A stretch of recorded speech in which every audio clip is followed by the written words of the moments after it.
A fecha de hoy forma parte del sistema tributario español el impuesto sobre el patrimonio, también llamado impuesto sobre la riqueza o impuesto a los ricos. Es importante que sepamos, que tengamos una noción de qué es, qué grava, a quién le afecta y por qué le afecta. ¿Por qué genera tanta polémica? ¿Y qué opinión tengo yo sobre el tema? Hola a todos, mi nombre es Patricia Navarro y os hablo desde el Gabinete Económico y Fiscal de Javier Navarro.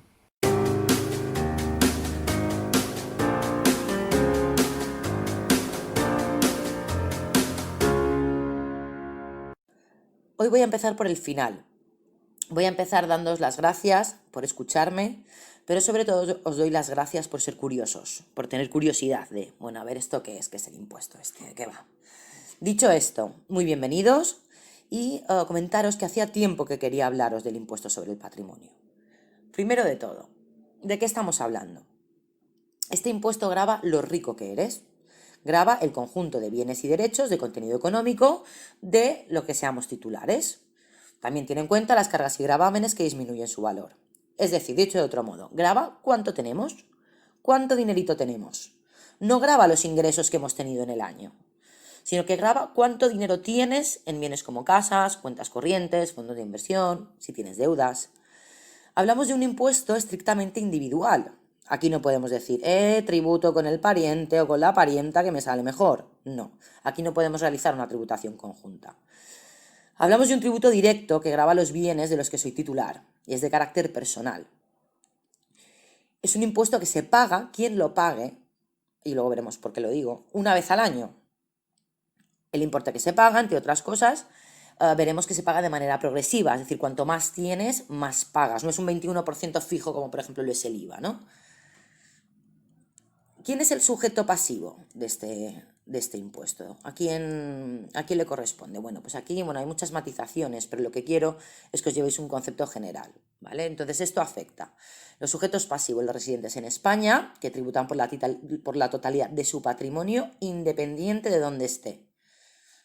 Lo que se llama una obligación personal, o por obligación real, los no residentes en España, los que no son residentes, tributan por los bienes y derechos que estén en España.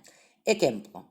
Por ejemplo, me lo invento un poco, pero bueno, Michael Douglas tributa en España al tener su mansión llamada Sestaco en Valldemosa, que por cierto tiene 80 hectáreas, sí, 80 hectáreas, y esta finca he leído que perteneció a Sisi de Austria, Sisi emperatriz. Pero bueno, ¿vale? ¿Quién lo tiene que presentar? Bueno, porque tú puedes pensar, oye, y yo no lo he entregado, lo debería de haber presentado. Bueno, pues están obligados a presentarlo aquellos contribuyentes que una vez aplicados las deducciones y bonificaciones, que también las comentaremos, es decir, una vez aplicados los descuentitos, pues resulte una cuota a ingresar, o aunque no te dé, imagínate que no te da una cuota a ingresar, el valor de tus bienes y derechos resulte superior a 2 millones de euros. Es muy interesante en este impuesto conocer su historia. Este impuesto was born en 1977. Se llamaba Impuesto Extraordinario de Patrimonio y en un principio se introdujo en la fiscalidad con carácter temporal. Además, se introdujo con un carácter censal. Eso quiere decir que no recaudaba. Se creó para tener un control sobre la renta. Se entregaba un inventario de bienes y si no lo habías declarado en el IRPF, pues cantaba. Pero ¿qué pasó? Que en 1991 se quedó además con fines recaudatorios. Bien, el tema no termina aquí. El tema no termina aquí porque se quedó desde 1991, se quedó aquí hasta el 2008, donde Zapatero en 2008 lo suprimió. Suprime el gravamen del impuesto de patrimonio. Bueno, a ver, realmente lo que hace es bonificarlo al 100%, es decir, no se quitó de las leyes, sino que se añadió que dicho impuesto estaba bonificado al 100%, o sea, se acabó la recaudación en 2008. Pero en 2011, cuando España estaba en crisis, cuando España necesitaba dinerito, se vuelve a restablecer, alegando la necesidad de asegurar la estabilidad de la economía y favorecer la recuperación del empleo español, donde aquí surge el principio de equidad económica que comentamos en el primer capítulo del podcast, que son los tributos y tal, donde los que más tienen más contribuyen. Bueno, pues en 2011 lo vuelve a introducir. alegando también, aparte de lo que he comentado, dice, no, bueno, esto será algo transitorio, algo temporal, exclusivamente exigible los años 2011 y 2012 para ayudar a la crisis, exigible los años 2011 y 2012 y se presentan en el año siguiente, 2012 y 2013. Y tú dices, bueno, venga, va, recaudación adicional, aceptamos barco como animal acuático. Pero resulta que tampoco acaba aquí, porque cada año lo han ido prorrogando hasta día de hoy. Cada año se prorroga mediante un decreto ley. Cada año miramos con emoción si se ha prorrogado. ¡Ay, pillines!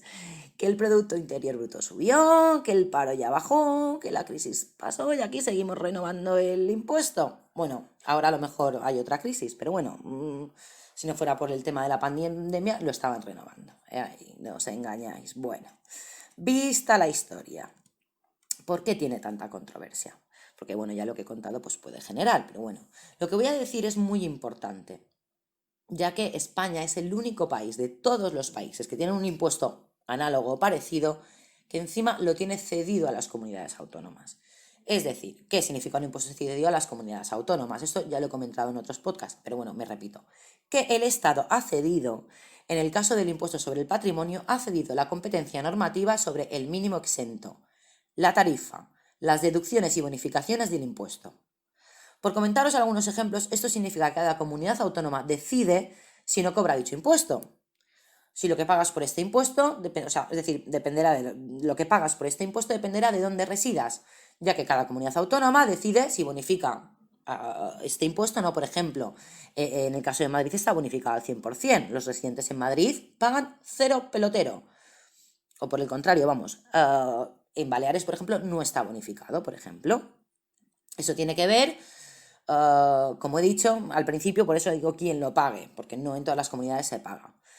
También cada comunidad autónoma decide las exenciones. Por ejemplo, en Cataluña el mínimo exento es de 500.000 euros. Baleares, por ejemplo, su mínimo exento se establece en 700.000 euros. Decide también la tarifa, el tipo de gravamen. Y en este impuesto también se cede la recaudación, es decir, el dinerito que se recauda proveniente de este impuesto se queda en las comunidades autónomas. ¿Qué pasa? Que esto crea un follón, una disparidad de opiniones y un debate importante. Que por cierto, hablando de debate, hay un debate, a mí me gustó mucho verlo, sobre este tema con Jordi Évole, que se llama El rompecabezas español, de Salvados, ¿no? Donde se reúnen, por ejemplo, nuestra Francina Armengol, de las Islas Baleares, Miguel Ángel Revilla de Cantabria, Ángel Garrido de Madrid y un par más, ¿no? Para que os hagáis una idea, según el dinerito que tengáis, la tarifa en Asturias varía del 0,22 al 3%. En Baleares, por ejemplo, la tarifa oscila entre el 0,28 y el 3,45%. En Madrid, en cambio, como hemos comentado, pues está bonificado al 100%. Esto parece que afecta a unas 200.000 personas de este país, donde solo un 33% contribuye. ¿Qué grava? ¿Cómo es? Bueno, pues el esquema mental del impuesto sobre el patrimonio es sencillo, ¿no? Pues grava los bienes y derechos que tenemos, quitamos las deudas, nos da una base imponible, aquí le quitamos la reducción, el mínimo exento, nos da una base de liquidable, lo multiplicamos por un tipo de gravamen, nos da la cuota íntegra. Y aquí, donde le quitamos las bonificaciones y deducciones autonómicas. Las deducciones y bonificaciones autonómicas. Nos da la cuota líquida, la cuota a ingresar. Bueno, entonces hemos dicho que el impuesto grava todos los bienes y derechos de contenido económico. No quiero entrar a ver detalladamente todo esto, pues simplemente pues me gusta informaros de pues qué es, de qué va, qué pasa con esto, ¿no? Pero sí quiero ver las excepciones que contempla y sus normas de valoración, es decir, qué criterios sigo para valorar este inmueble. Bueno, primero, vamos a ver algunos ejemplos de las excepciones que hay. ¿Hay alguna excepción? ¿Hay algo que esté exento de este impuesto? ¿Hay algo que no lo tenga en cuenta? Bueno, pues sí. Pues, con carácter general, a grandes rasgos, pues comento algunas. Está exenta tu vivienda habitual, la vivienda habitual del contribuyente. ¿Hasta cuánto? Hasta un importe de 300.000 euros. Es decir, si tu casa vale 250.000 euros, está exenta. Si tu casa tiene un valor de 350, 50 no estarían dentro de la exención. Vale. En el anterior podcast comentaros que definimos lo que Hacienda consideraba vivienda habitual. Y recordemos que a efectos de la aplicación de la exención tiene la consideración de vivienda habitual aquella en la que el declarante resida durante un plazo continuado de 3 años. Bueno, pues otra cosa que está exenta también del patrimonio empresarial es el patrimonio empresarial y profesional, es decir, los bienes y los derechos de las personas físicas necesarios para el desarrollo de su actividad económica empresarial, siempre que ésta se ejerza de forma habitual, personal y directa por el contribuyente y constituya su principal fuente de renta. Esta es importantísima, es muy importante. Pero bueno, simplemente la comento ya, puede ser que la veamos en más profundidad. Bueno, otra cosa que está exento es el ajuar doméstico. El ajuar doméstico son los efectos personales y del hogar, los muebles, utensilios domésticos, enseres, ropa. Bueno, pues todo esto está exento, no te van a medir qué vale tu ropa interior, ¿no? O tu ropa. Bueno, pues esto te lo dejan fuera. Gracias, vale. Otra excepción, objetos de arte y antigüedades, siempre y cuando no superan unas cantidades máximas. Bueno, hay una serie de excepciones, más y tal. Muy bien, hemos visto que graba mis bienes y derechos, hemos visto pues, que hay cosas que no entran, mi vivienda no entra hasta un punto, mi ajuar doméstico no entra hasta un punto, pues muy bien. ¿Y ahora qué valoro? O sea, la siguiente pregunta podría ser, Kusha, ¿cómo lo valoro esto? ¿Qué importe digo que vale? ¿Qué importe le pongo? ¿Cómo lo valoro? Muy bien. Bueno, pues por ejemplo, en el caso de los bienes inmuebles de las casas, esa casa que tengo tan bonita en el pueblo, ¿qué valor cojo? Bueno, pues hay que coger el mayor de los 3 valores siguientes, es decir, el mayor, o bien que sea del valor catastral o del valor comprobado por la administración. Por ejemplo, si la administración nos hubiera dicho que vale esto, tendríamos que decir el valor que nos ha dicho la administración, el valor que ya nos dice, o el valor de adquisición. Es decir, vuelvo a repetir, pillamos el mayor valor de los 3. ¿Vale? O sea, ya sabemos un poco, tenemos una pista de cómo calificar este inmueble. Y aquí es posible que haya un cuarto valor en un futuro, pero bueno, lo están mirando. Vale. Repito, entonces, el mayor de los 3, muy bien. Y, por ejemplo, ¿y el dinero? El dinero, pues, ¿qué lo mido? Bueno, pues si tuviéramos depósitos en cuenta corriente o de ahorro, se computarían por el mayor de los 2 siguientes. O el saldo que tengo a 31 del 12 o el saldo medio del último trimestre. El mayor de los 2. Aquí no valdría, pues si se coge el saldo a 31, pues el 30 del 12 lo saco. No, es el mayor de los 2. Muy bien. ¿Qué pasa entonces? Como he comentado, bueno, pues es un impuesto que genera mucha polémica. Tal y como comenté en el podcast de las elecciones, hay partidos que lo quieren suprimir y otros, por el contrario, que lo quieren armonizar. ¿Vale? Armonizar es que todo el mundo, las comunidades autónomas, pues esté igualado, ¿no? Que en Madrid sea 0 y en otro lado sea tanto, pero eso es un follón, ¿vale? Es un impuesto progresivo por tramos que, aunque no es muy alto, hablamos que depende de cada comunidad autónoma, pero bueno, aunque no es muy alto, sí que es uno de los más altos de la Unión Europea. La mayoría de países lo han suprimido y en España, pues como estoy comentando, pues hay un partido que lo quería suprimir hasta un partido que lo quería armonizar. Vale. Unos opinan que el Estado tiene más ingresos si dejamos este dinerito. Otros, si dejamos este impuesto, ¿no? Con fines recaudatorios. Otros dicen que eso no es verdad, que es contraproducente tener este impuesto. ¿Por qué? Pues porque hay fuga. Es decir, que la peña se va a vivir a otro lugar. O sea, es que es una cosa un poco lo que pasa, como Madrid se ha bonificado al 100%, pues parece que la mayoría de gente figura como residente en Madrid al estar bonificado al 100%. Bueno, pues entonces unos dicen que sí, que entra dinerito, y otros dicen que por el contra que no, que hay fuga, que la peña se irá de aquí, que la peña se va de aquí. Bueno, yo eso no lo sé porque no me encargo yo. No sé si compensa o no tenerlo. Lo que sí creo yo es que pagas un impuesto 2 veces. Es decir, lo que yo tengo, mi casa, mi dinerito, todo eso yo ya he pagado impuestos por eso. O sea, es volver a pagar impuestos por algo que ya he tributado. Y eso, para mí, da lugar a una doble imposición. Tengas el dinero que tengas. Bueno, creo que yo he dado mucha información en poco tiempo.